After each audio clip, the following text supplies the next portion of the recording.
So నమస్తే అండి. నమస్తే. ఎలా ఉన్నారు? బాగున్నాను. సో మరి ఇక్కడ మేడ్చల్ మల్కాజ్గిరిలో పార్లమెంట్ ఎలక్షన్ జరగబోతున్నాయి. సో ఏ పార్టీ గెలిస్తే బాగుంటుంది అనుకుంటున్నారు? మీరు ఏ అభ్యర్థి కొట్టేద్దాం అనుకుంటున్నారు? బీజేపీ ఈటల రాజేందర్. బీజేపీ కొట్టేద్దాం అనుకుంటున్నారు. ఎందుకు బీజేపీ నుంచి ఈటల రాజేందర్ గారికి ఓటేద్దాం అనుకుంటున్నారు? దేశం గురించి ధర్మం గురించి పోరాడే వ్యక్తులకి మేము ఓట్లు వేస్తాం.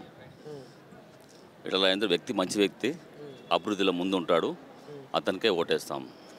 అంటే ఈటల రాజేందర్ గారు నాన్ లోకల్ అని చెప్పి కూడా కొన్ని వార్తలు మనం వింటున్నాము.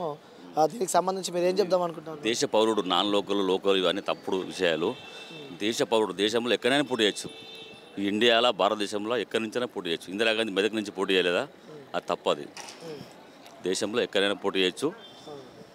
అంటే తెలంగాణలో అధికారంలో ఉన్నది మేమే కాబట్టి ఈసారి మేడ్చల్ మల్కాజ్గిరిలో కూడా కాంగ్రెస్ పార్టీ జెండా ఎగరబోతుందంటూ కూడా కొంతమంది చెప్తున్నారు. మరి దేశం మొత్తం వచ్చేదే మోడీ. ప్రతి గడప గడప మోడీ పేరు వస్తుంది.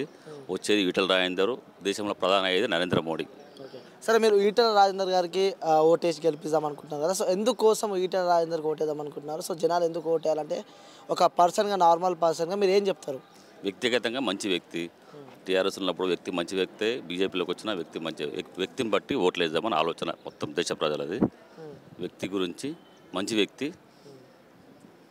సో ఇక్కడ చూసుకున్నట్టయితే కూడా ఈ తెలంగాణకు సంబంధించిన హైదరాబాద్లో ముఖ్యంగా కూడా ఇక్కడ మొత్తం బీఆర్ఎస్ పార్టీ ఎమ్మెల్యేలే ఉన్నారు. ఈసారి కూడా మళ్ళీ మేమే గెలుస్తాము, మళ్ళీ ఇక్కడ రాగిడి లక్ష్మారెడ్డి గెలుస్తాడని చెప్పి కూడా బీఆర్ఎస్ వాళ్ళ వర్షన్. రాగిడి లక్ష్మారెడ్డి రాడు, సునీత మహేందర్ రెడ్డి రాదు. వచ్చేది బీజేపీ, వచ్చేది ఈటల రాజేందర్. సెంటర్లో వచ్చేది నరేంద్ర మోడీ. 400 పైచిలుక బీజేపీకి సీట్లు వస్తాయి. సో 400 పైచిలుకుగా పైన మళ్ళీ ప్రైమ్ మినిస్టర్ నరేంద్ర మోడీ అవుతారంటారు. 100% నరేంద్ర మోడీ. దేశమే నరేంద్ర మోడీ. అయోధ్య రామ మందిరం కానీ, కాశ్మీర్ కానీ, కన్యాకుమారి కానీ అంతా ఆయనే అభివృద్ధి చేసింది. సో ఓకే, మేడ్చల్ మల్కాజ్గిరి గట్ట ఈటల రాజేందర్ అడ్డా అంటారు అంతే అంతే.